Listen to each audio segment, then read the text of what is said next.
Hey everybody, welcome back to Movie Master, where we rank, review, trailer react, and talk news about movies, TV shows, and sometimes video games. Now, today I'm going to be reviewing Cobra Kai Season 1 and 2 joined together, and this is since the release of Season 4 on Netflix, so I thought why not mush them together. I don't really feel like reviewing them separately. That feels like a whole thing. We had to stop this video, then shoot another one. Basically, yeah, I'm trying to change the way I speak on my channel. I've noticed that in a lot of the videos when I've watched them myself, I go really fast when I talk. So I said really fast. And now I'm trying to slow that down and talk more properly, and yeah. This is a conjoined video where I review 2 seasons in one video. Season 3 and 4 will get their own videos separately. But nonetheless, this will be indeed not really containing spoilers for Season 4. Just be mainly pertaining to the 2 seasons I'll be talking about here. This video will be reviewing both seasons. So this will be the good and bads. So the first section you're going to see is the Season 1 section. Then an in-betweener section. Then Season 2 section. So yeah. This is to help with my neck thing. So, nonetheless, let's get into it. Now, remember, this is my opinion. What I think of this is entirely mine. And remember, if you have not checked out Cobra Kai, please do. Just check it out. It's a really great show, and I really think those of the Karate Kid fans will like it. With that, let's get started. So first, let's cover the Season 1 part. The first thing I'd like to talk about is the good. So, the good part is the characters.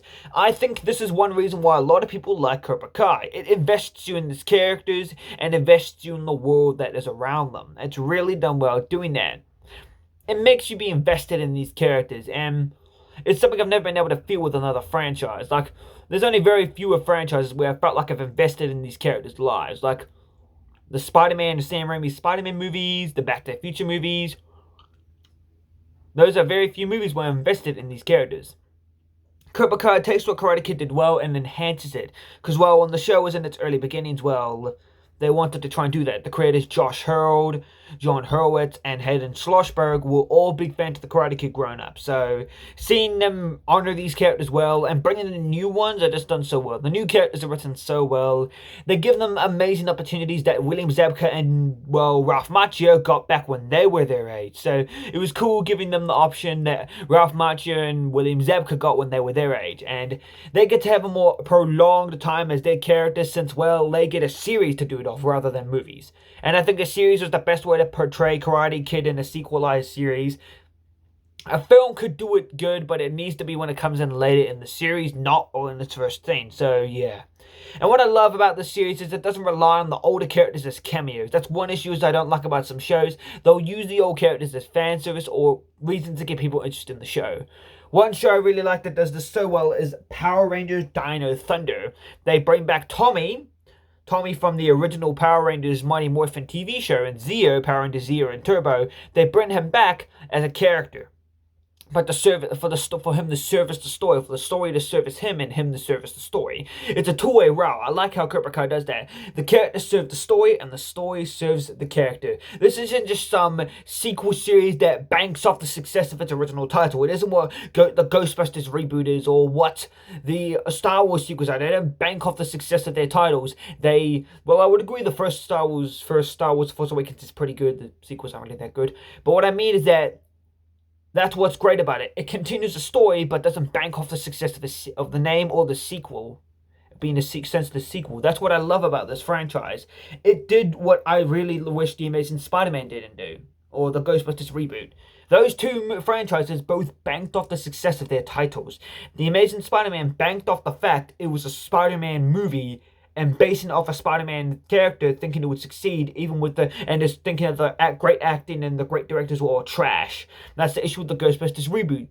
Sony was banking on the success of the movie and the title rather than the actual actors, actresses, and the directors and writers. Which is so saddening that they bank off the success of the titles rather than the characters. And it just shows you that YouTube Red had it more going in for a better taste. And I'm happy Sony gave them the right to make this show, and it was very cool seeing them making this show.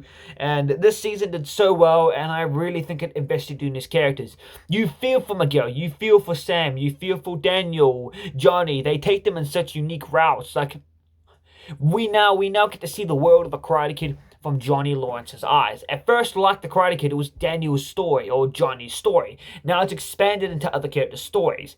And I like how they don't make it where the good guy's now the bad guy now, and the bad guy's now the good guy. They make them both good guys, just misunderstood good guys.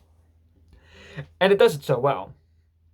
And I think it really does well with this show. This first season set up a lot of great stuff well, and it clearly knew what it was wanting to do, and it knew to set up future events. It was like its own Karate Kid Part 1. It followed the mostly similar beats to the Karate Kid, and then Season 2 and 3 would follow beats from the Karate Kid Part 2 and 3, along with Season 4 also following beats from the third Karate Kid.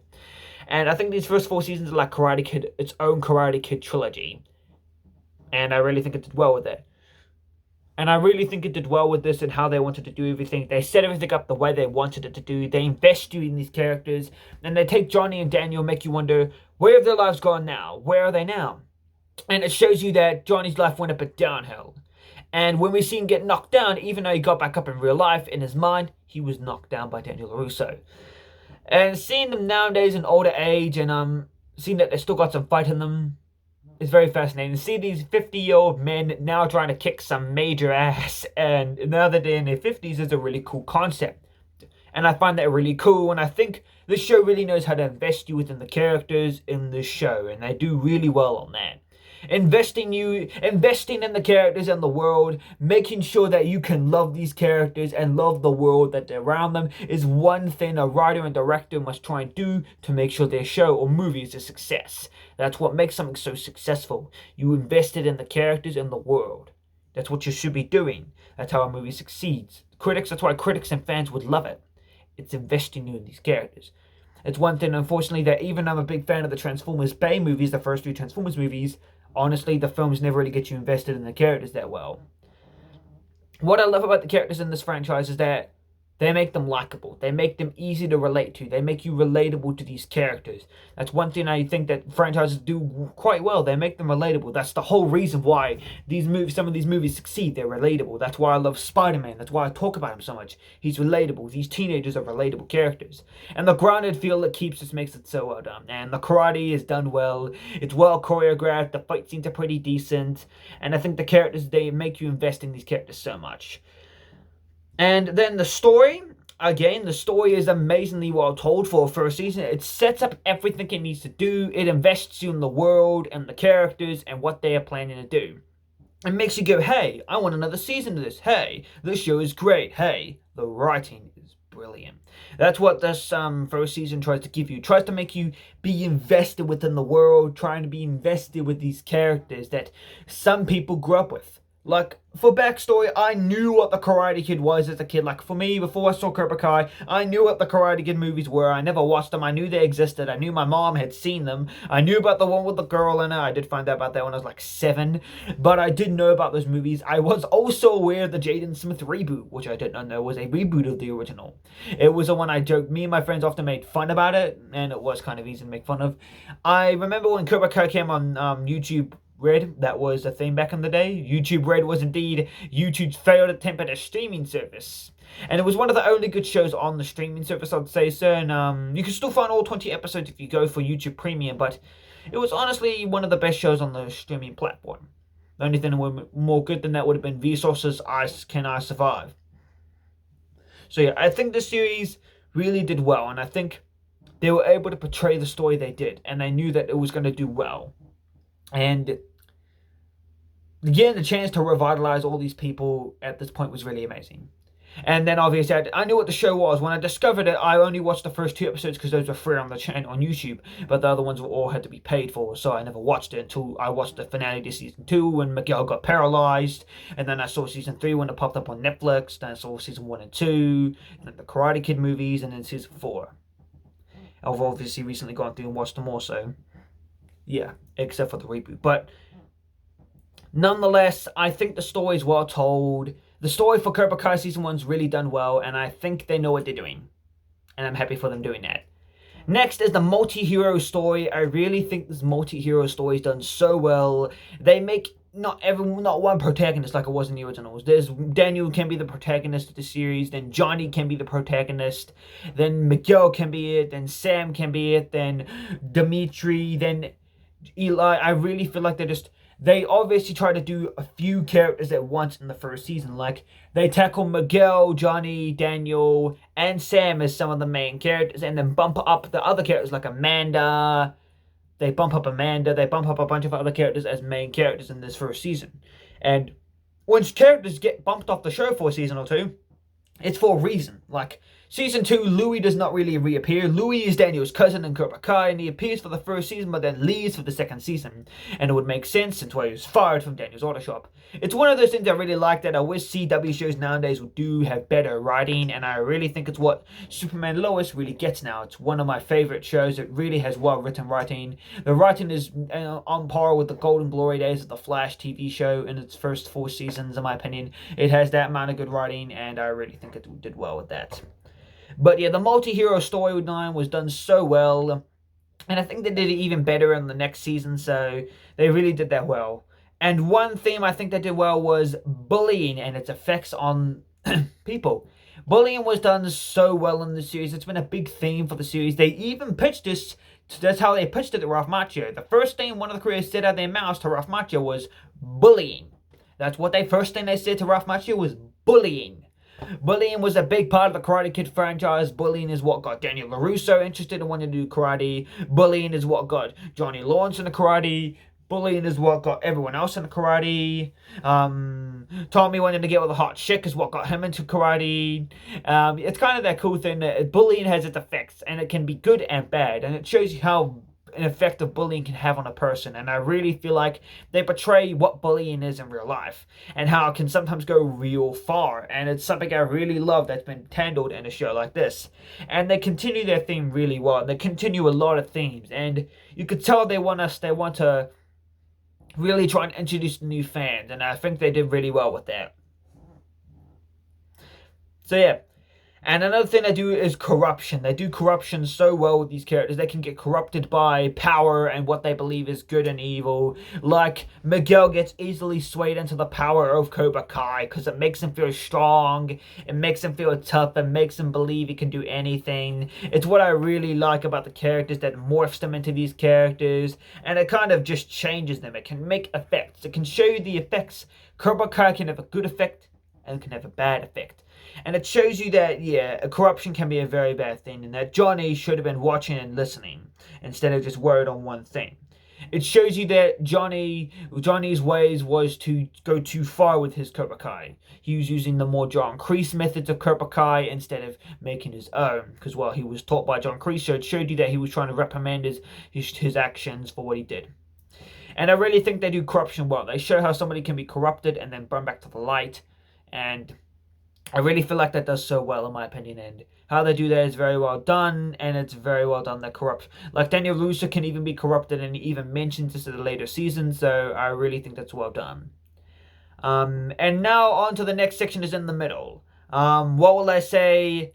The action is alright. I'd say it's pretty good. I would say it's not bad, it's just pretty good. I do really like the mini morph fight and the All Valley tournament, but overall there's some pretty alright action. It's alright action. Yeah, I'd say for that, pretty much that's all I have to say for the season 1 area of it. The acting is good. I'm not saying that I put in that in the middle section. The acting is really good too. I think it's really well done. You could tell it's not on par yet. They haven't figured out. That's the only thing I'll put it in the middle. You could tell they haven't figured out how they're gonna act because it's obviously their first season. That's why I put it here. I don't put it in the bad because, well, it's their first season. That's why you can't hate on it, because it's the first season. So they're still getting used to how they want to portray these characters and how they want to do them. Because even though the writers write for them, the actors kind of choose how they want to portray these characters, and it's what I really like about it. And the actors get to have input. So yeah. So with that, let's move on to Season 2 of Cobra Kai. So now, after the success of Cobra Kai Season 1 in 2018, the show went to production for a second season. After the major success Garner got from critics and fans, YouTube Red went to greenlit a production for a second season. And so, Hayden Schlossberg, John Hurwitz, and Josh Harold and their team of writers got to work in writing episodes. And while they wrote another 10-episode season, and I think it's really done well, and they shot a second season. And this was released in 2019 on YouTube Red. and it was the last season to be released on the streaming service. This season bumps a lot of things up. It makes things, it ups the ante. It's the Karate Kid 2. This thing is the Karate Kid 2 style movie. It feels like a movie when you watch it, and I love it. It does really well on it, and I'm gonna now get into the good. The good is the story. The story is done so well, in my opinion. It's done really well, and I really think it interests you in the story and how everything is well done, and I think it really does well with the story and what it can do. And the story for it is done very, very well. And I think that with the story being great, it means that it gets to develop certain things over time and develops these rivalries. It develops into a war. It teases that Cobra Kai and Miyagi-Do will indeed go to war with one another. That Cobra Kai and Miyagi-Do will indeed go to war with one another, and then will soon lead to a big fight at the end of the season. And they built up this tension so much that between Robbie Keane and Miguel Diaz, Tori Nichols, and Samantha Larusso, Mitch, and Chris, Bert and Nate, they build up all this suspense, all this thrill.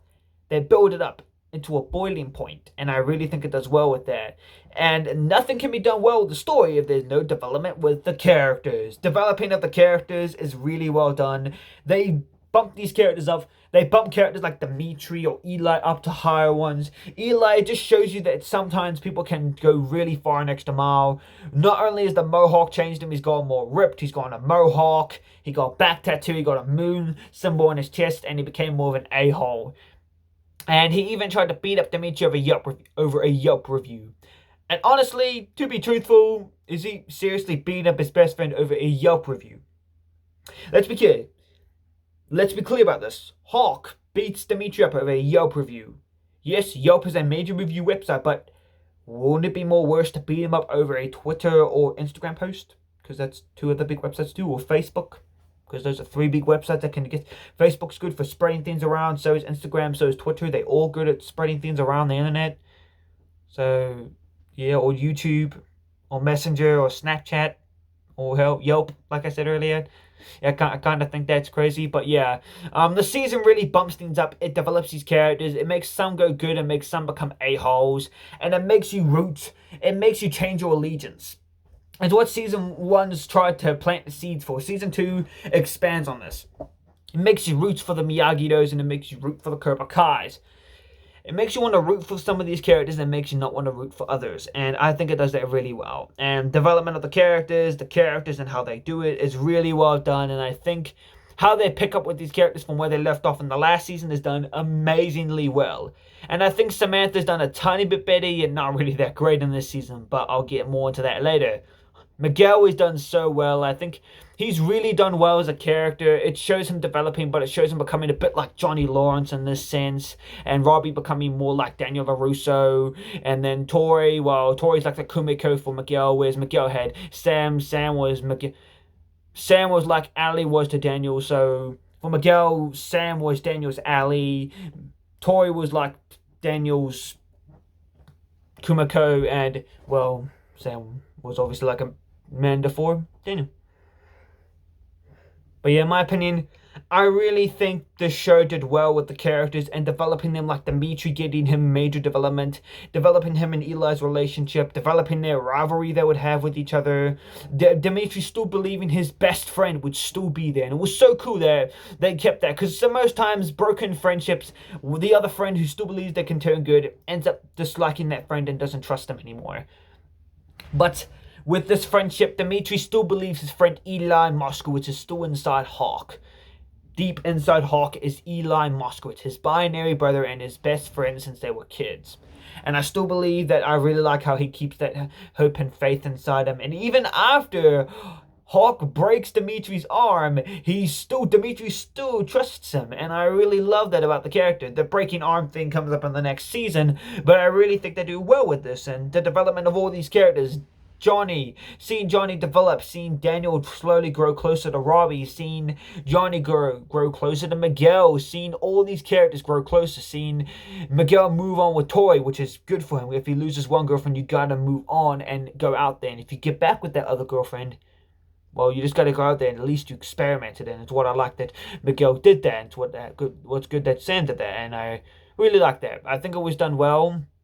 And I think they did it well. And the final fight was just done so well. The development of these characters, the returning characters, was also another thing that did well. Like Kreese especially returning was a very cool thing. Taking out characters like Louis, obviously. Removing characters like Anush from the series. It kind of, each one had a role to play. And when their role was finished, it kind of meant they had to bow out of the series now. And it kind of meant they fulfilled their purpose of being a character on the show. And it kind of shows you how they did really well with that. And I think they did amazing with Kreese. They made you first sympathize with the guy. Then they made you go, okay, now I just don't like him. And I really think they did well with that. And the returning characters, the development of all these characters is done so well. One character I'm very weirded out that I didn't honestly care for and wasn't really that sad when he left was Stingray. And honestly, I don't know why he's back. He was Stingray, aka Raymond. He was a overweight man baby with no job that worked at a department store. Well, that got a job at karate, that took karate lessons to try and defend himself. And, well, have friends because he was a lonely man baby who needed friends. And went to children for friends. So, yeah, it was a really weird for some reason. Very glad he disappeared. Did not really like him in the show. But he was there for one season and left. But, nonetheless, him being there was weird. But nonetheless, another thing I like how they do is a multi-hero and the corruption thing. I've already explained it earlier. The corruption of these characters is done so well. And then the way the multi-hero story is done is very nicely done. The multi-hero making you root for one hero, making you... Daniel Larusso is also one hero. Johnny Lawrence is the hero. Samantha Larusso is the hero. Robbie Keane is the hero. Miguel Diaz is the hero. Dimitri sometimes can be the hero. They kind of just variety it up, and they do that really well in my opinion. And the corruption aspect of making all the students get corrupted by Kreese's teaching shows you that Kreese has a bad influence on a lot of the kids at the school. So seeing how they did that very good with the show was amazing.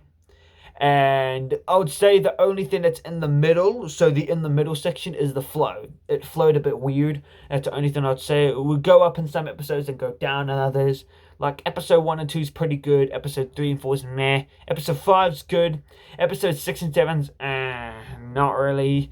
Episode 8 and 9's alright. And then episode 10 just bumps it back up to hierarchy. And yeah, it's very odd. It's a very odd flowing series. It flows good and bad for you. Maybe it's my personal preference, but it feels like it flows weird. Flowing style will go good in some bits and then go bleh in some bits. And that's kind of what took me off the experience for me. It flowed well in some bits and then didn't in others. It handled all the characters it held well, but it felt like it flowed really badly in some areas and not in others.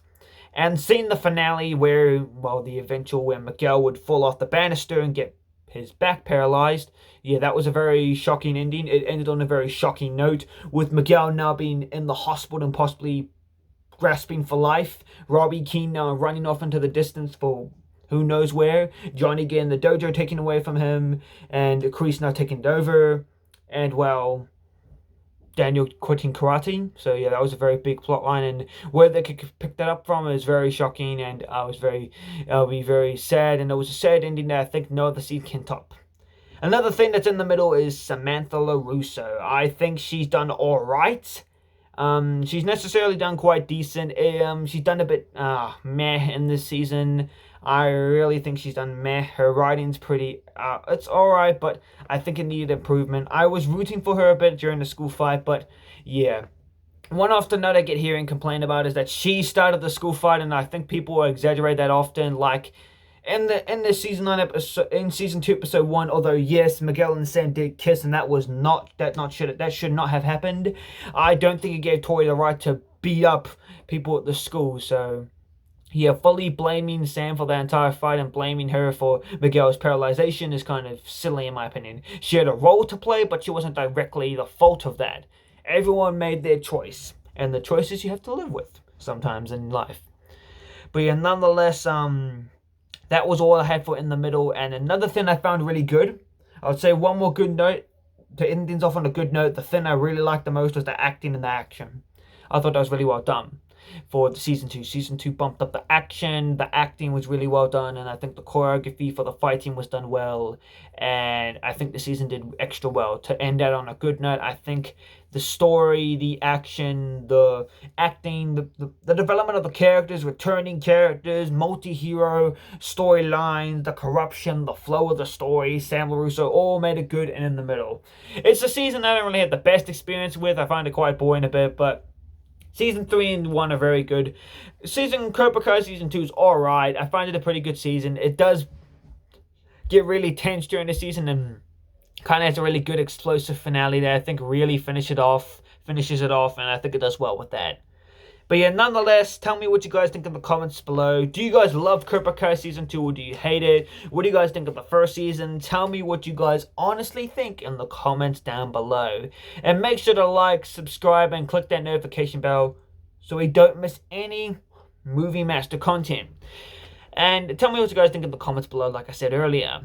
I'll make sure to see you guys in the next video, and tell me what you guys think of this double review. Should I do this more or not? Tell me what you guys think, and thanks, and I'll see you later.